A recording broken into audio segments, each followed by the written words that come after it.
Kenapa Soeharto tidak ikut diculik dalam peristiwa G30 SPKI 1965? Jangan lupa di-subscribe dulu agar selalu menyimak sejarah Nusantara berikutnya. Terima kasih. Assalamualaikum warahmatullahi wabarakatuh. Berikut ini teori sejarawan tentang alasan kenapa Soeharto tidak diculik dan dibunuh pada tahun 1965. 1. Soeharto dianggap tidak berbahaya bagi pelaku. Teori pertama ini menyebut bahwa Soeharto dianggap tidak berbahaya bagi pelaku penculikan dan pembunuhan G30 SPKI 1965. Teori ini ditulis oleh Ahmad Kardiat Wiharyanto dalam sejarah yang berjudul Indonesia dari Proklamasi sampai Pemilu tahun 2009 tahun 2011. Teori ini mendukung anggapan bahwa pelaku G30 SPKI tahun 1965 adalah anggota Partai Komunis Indonesia PKI.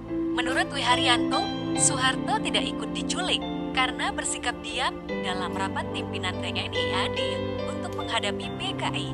Berdasarkan teori ini, rapat pimpinan TNI AD itu digelar karena terjadi konflik antara TNI AD dan PKI di akhir pemerintahan Soekarno.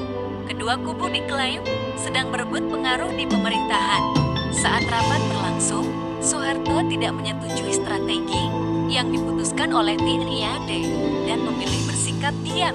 Sikap diam Soeharto inilah yang membuatnya tidak termasuk dalam daftar penculikan G30 SPKI tahun 1965. 2. Soeharto memiliki kedekatan dengan Untung dan Latif.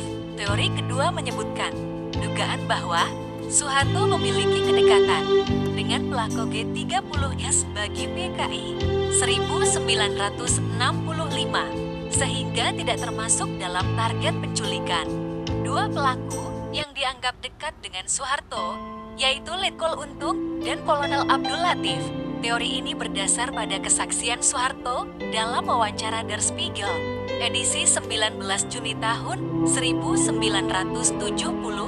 Kesaksian Soeharto juga tercantum dalam buku yang berjudul Siapa Sebenarnya Soeharto?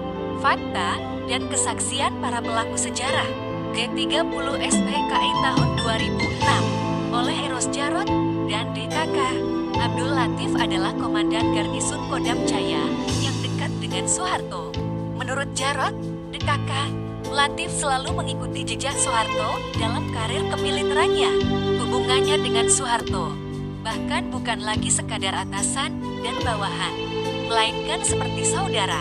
Hubungan yang erat ini membuat Soeharto yakin Latif tidak mungkin melukai dirinya. Hubungan yang sama juga dijalin Soeharto dengan Untung. Berdasarkan riwayat karir militernya, Untung adalah anak buah Soeharto. Saat berdinas di Banteng Riders, Jawa Tengah, Soeharto juga menjadi satu-satunya perwira tinggi TNI AD yang menghadiri pernikahan Untung di Kebumen, Jawa Tengah. 3. Soeharto merestui gerakan G30 SPKI tahun 1965. Teori ketiga menyebutkan bahwa Soeharto merestui gerakan G30 SPKI tahun 1965.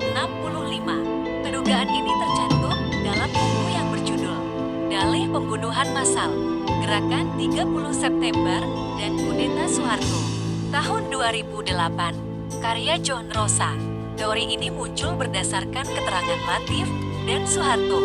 Baik Latif maupun Soeharto membenarkan saling bertemu beberapa jam sebelum peristiwa G30 SPKI. Menurut Rosa, Latif menyampaikan dalam plederinya bahwa ia telah memberitahu Soeharto tentang G30 SPKI sebelum peristiwa terjadi. Pertemuan itu dibenarkan oleh Soeharto dalam wawancaranya dengan Der Spiegel yang menyebutkan bahwa dirinya bertemu dengan Latif di RSPAD. Meskipun Soeharto tahu akan rencana itu, ia tidak melapor ke atasannya, sehingga dianggap menyetujui rencana penculikan para jenderal. Menurut Soekarjo Wilarjito, kesaksian seorang pengawal presiden tahun-tahun 2008, Soeharto baru bertindak setelah para jenderal terbunuh. Soeharto muncul ke arena seperti koboi yang menunggang kuda putih dengan peluru yang tak meleset dari sasaran dan memeriskan lawan-lawannya. Tulis Wilarjito, dan ia menjadi pahlawan. Sumber Sejarah Nusantara. Demikianlah sejarah Nusantara kali ini, dan nantikan sejarah berikutnya. Wassalamualaikum warahmatullahi wabarakatuh.